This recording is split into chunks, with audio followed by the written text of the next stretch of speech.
Assalamu Walaikum. Hello friends, how are you? Welcome back to my another video. In this video, I am going to show you how to set print area in Excel spreadsheet 2016. Let's get started.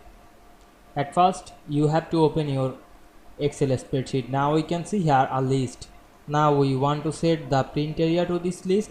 Select the list. Now I am select the list. Then go to the page layout menu. Then find and select the print area drop down menu. Then select set print area. Then we go to the file menu, click print option, and we can see here showing the data. Now we go back again the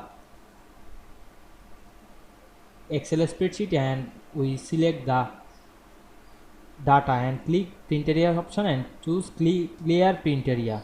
Now I am cut the data, click cut option, then set paste data another side, click right button and paste. Now we resize this.